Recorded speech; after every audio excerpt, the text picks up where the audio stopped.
Varicose veins కి సరైన చికిత్స కోసం సంప్రదించండి ఎవిస్ హాస్పిటల్. నమస్తే ఉమాదేవరకొండ గారు. నమస్తే అమ్మా. కర్కాటక లగ్నం వారి కనుక మనం చూస్తే ఏ విధంగా ఉంటుంది అంటారు? వీళ్ళ గుణగణాలు ఏంటి? ప్రత్యేకించి కర్కాటక లగ్నం వారికి ఏ ఏ విషయాలలో బాగా కలిసి వస్తుంది అంటారు? ఎందుకంటే ఇప్పటి వరకు మనం రాసుల గురించి మాట్లాడాం, నక్షత్రాల గురించి మాట్లాడాం. మీ దగ్గర జాతకం చెప్పించుకున్న వాళ్ళు కావచ్చు, పూజలు చేయించుకున్న వాళ్ళు కావచ్చు, పాజిటివ్ ఎనర్జీ అనేది ఒకటి కనిపించింది, అప్పుల బాధ ఏదైతే ఉందో వాటి నుంచి కొంచెం మేము బయటపడడానికి దారి దొరికింది అని చెప్పిన వాళ్ళు చాలామంది ఉన్నారు. సో అలా చాలామంది జాతకరీత్యా మనం వెళితే స్పిరిచువల్ ఎనర్జీ ఒకటి ఉంటుంది, దాన్ని పట్టుకొని ముందుకు వెళ్ళొచ్చు, డెఫినెట్గా ప్రాబ్లమ్కి సొల్యూషన్ ఉంటుందని చాలామందికి తెలియదు. మన ఈ ఎపిసోడ్స్ వాళ్ళ దాకా రీచ్ అవుతున్నాయి కాబట్టి ఎవరైతే ఈ లగ్నాల వాళ్ళు ఉంటుంటారో, ఎస్పెషల్లీ కర్కాటక లగ్నం వారికి ఏ విధంగా ఉండబోయే అవకాశం ఉంటుంది అంటారు? సో ముందుగా రాశి వేరు, నక్షత్రం వేరు అనే విషయం మీద నేను ఆల్రెడీ 2, 3 వీడియోల్లో చెప్పానండి. లగ్నం కూడా వేరు. ఈ లగ్నం అనేటువంటిది పుట్టినటువంటి సమయం ఆధారంగా, సూర్య ప్రమాణం ఆధారంగా నిర్ణయించబడుతుంది. సో ఒక్కొక్క లగ్నం ఆధారంగా వాళ్ళ యొక్క జాతకం ఎలా ఉంటుందని మనం అంచనా వేయొచ్చు, బ్లూ ప్రింట్ తీయొచ్చు. సో దాన్ని బట్టి మనకు తెలిసిపోతుంది. సో వాళ్ళ జీవితం ఎలా ఉండబోతోంది, వాళ్ళ జీవితంలో ఎన్ని రాబోతున్నాయి అనేటువంటిది అన్నీ కూడా జాతకంలో లగ్నం ఆధారంగానే జరుగుతుంది. సో ఇక్కడ కర్కాటక లగ్నం మనం తీసుకుంటే, కర్కాటక లగ్నానికి అధిపతి చంద్రుడు అవుతాడండి. సో ఈ చంద్రుడు కర్కాటక లగ్నానికి అధిపతి అవుతాడు కాబట్టి జనరల్‌గానే వీళ్ళు చూడ్డానికి చాలా అందంగా, చాలా ఇన్నోసెంట్ పీపుల్, చాలా గ్లామరస్‌గా ఫెయిర్ కలర్‌తో, కర్కాటక లగ్నం జాతకులు చాలా ఫెయిర్ కలర్‌తో ఉంటారు. చాలా అందంగా ఉంటారు. చాలా సాఫ్ట్‌గా మాట్లాడతారు. మదర్ సైడ్ పీపుల్ అంటారు కదా! తల్లిదండ్రుల చాటు బిడ్డ. అంటే ఇంకా ఫ్యామిలీకి విపరీతమైన ఇంపార్టెన్స్ ఇస్తారు. అటాచ్మెంట్ ఎక్కువ. అటాచ్‌మెంట్ చాలా ఎక్కువుంటది. ఎమోషన్స్ చాలా ఎక్కువుంటాయి వీళ్ళకి. వాళ్ళ ఫేస్‌లో కూడా అంటే చాలా అమాయకంగా, చాలా అందంగా, ఓకే. ఇంక ట్రాన్స్‌పరెంట్ పీపుల్ అని చెప్పొచ్చు. బయట లోపల ఇంకేం ఉండదు. అంతా ఒకటే. సో, ఆ రకమైనటువంటి పీపుల్ పర్సనాలిటీ ఈ కర్కాటక లగ్న జాతకులు. సో, మదర్‌కి ఎక్కువ ఇంపార్టెన్స్ ఇవ్వడము, ఫ్యామిలీ కోసం ఏదైనా చేయడానికి సిద్ధపడడము, సేఫ్ సైడ్‌లో ఉంటారు. ఇంకా రిస్క్ ఏమీ తీసుకోకుండా చాలా సేఫ్ సైడ్‌లో ఉండడము ఈ యొక్క కర్కాటక లగ్న జాతకులకి చాలా పెట్టింది పేరు. ఓకే. ఇక చూస్తే రెండవ స్థానం వీళ్ళకి విద్యా స్థానం రవి అవుతాడు కాబట్టి చిన్న వయస్సు నుంచే వీళ్ళని ఒక సోల్జర్‌లా తయారు చేయాలి. సోల్జర్ అంటే ఆర్మీకి పంపమని కాదు. పర్ఫెక్ట్‌గా వీళ్ళని డిజైన్ చేయగలిగితే వీళ్ళు విద్య విషయంలో చాలా టాప్‌లో ఉంటారు. చిన్నప్పటి నుంచి నారాయణ 1, 1, 1, 1 వస్తాయి చూసారా? ఆ టైప్‌లో ఉండేటువంటి ర్యాంకర్స్ అందరూ కర్కాటక లగ్నం వాళ్ళే. Merit students. మేధస్సు అనేది విపరీతంగా ఉంటుంది వీళ్ళకి. సో, ఆ రకంగా వీళ్ళని తీర్చిదిద్దగలగాలి. వీళ్ళకా ఇదుండాలి. ఓకే. లేకపోతే ఇంట్లోనే ఉండడానికి ఇంట్రోవర్ట్‌గా, ఎమోషనల్ పీపుల్ లాగా, సెన్సిటివ్ పీపుల్ బాగా చెప్పాలంటే. సో, అక్కడే ఆగిపోకుండా వాళ్ళని ఒక గైడెన్స్ ఇచ్చి పైకి లాగగలిగితే ఒక టాప్ పొజిషన్‌లో ఉంటారు వీళ్ళు. విద్య విషయంలో. అండ్ మాట్లాడేది కూడా చాలా స్ట్రెయిట్ ఫార్వర్డ్‌గా బుల్లెట్‌లో వచ్చినట్టు వస్తాయి వీళ్ళ దగ్గర నుంచి మాటలు. అంటే ఏది కూడా ఆఫ్ సబ్జెక్ట్ ఉండదు. అంతా కూడా ప్యూర్ సబ్జెక్ట్ ఎలా మాట్లాడతారో అలా మాట్లాడతారు. సో, ఒక పర్ఫెక్ట్ లాయర్ లాగా, ఒక అడ్వొకేట్, ఒక జడ్జ్ అవ్వచ్చు. అంటే వీళ్ళ మాటకు ఒక విలువ ఉంటుంది. ఆ స్థాయికి వెళ్తారు కూడా. ఓకే. వాల్యూ. చాలా వాల్యూ ఉంది. వీళ్ళ మాటకు ఒక వాల్యూ. వీళ్ళొక మాట అన్నారంటే అది ఖచ్చితంగా నిలబెట్టుకుంటారు. వీళ్ళ 10 మంది మధ్యలో సమాజంలో కూడా ఈయన ఒక మాట చెప్పారంటే అవుతుంది. ఒక పెద్ద మనిషి తరహా.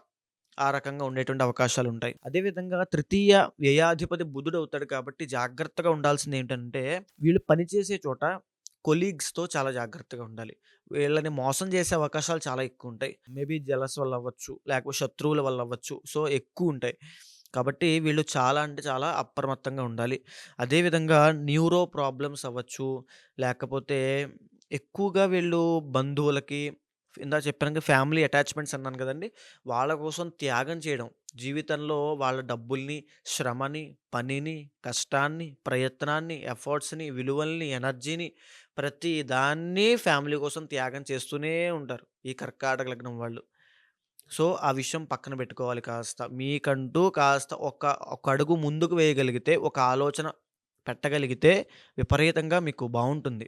ఎందుకంటే 12థ్ హౌస్ బుద్ధుడవుతాడు కాబట్టి అది వేస్ట్ ఆఫ్ ఎనర్జీ అండి వీళ్ళకి.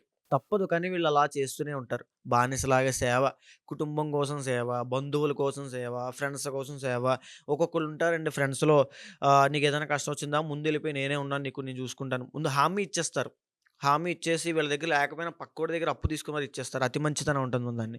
సో, ఆ రకంగా వీళ్ళు మోసపోతుంటారు. సో, కర్కాటక లగ్నం వాళ్ళు ఆ విషయంలో చాలా జాగ్రత్తగా ఉండాలి. అదే విధంగా వీళ్ళకి 4థ్ అండ్ 11థ్ లార్డ్ వచ్చేసి శుక్రుడు. సో, వీళ్ళకి పెళ్ళైన తర్వాత కూడా అంటే మంచి ఫ్యామిలీ అండి. అంటే మీకు 2 ఉంటాయి ఇక్కడ. ఏంటనంటే కర్కాటక లగ్నం వాళ్ళు బోత్ సైడ్స్ ఉంటారు. ఒకటి కర్కాటక లగ్నం వాళ్ళకి పెళ్ళైన తర్వాత కాస్త ఇబ్బందొచ్చేటువంటి అవకాశాలు ఎక్కువుంటాయి. మ్యారీడ్ లైఫ్‌లో ఇష్యూస్ వచ్చే అవకాశాలు చాలా ఉంటాయి. అదే విధంగా కర్కాటక లగ్నం వాళ్ళకి పెళ్లి కాకముందు పెళ్లవ్వడానికి కాస్త సమస్యలొస్తాయి.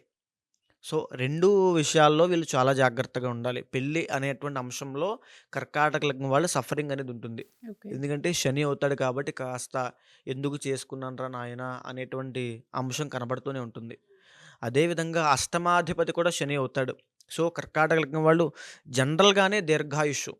అంటే ఫుల్ కంప్లీట్‌గా 84 పైనే బ్రతుకుతారు. ఆయుష్ ఉంటుంది, ఆరోగ్యం ఉంటుంది, అన్నీ ఉంటాయి.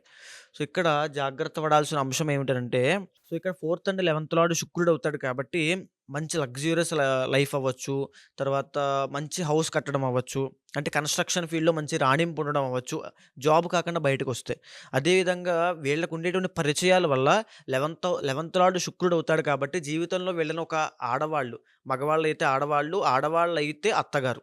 పెళ్ళైన తర్వాత అత్తగారు వీళ్ళని పైకి లాగడము. అంటే ఏదో మాట సాయం చేయడం. వీళ్ళకి సహాయం పొందినట్టు కూడా వీళ్ళకి తెలీదు.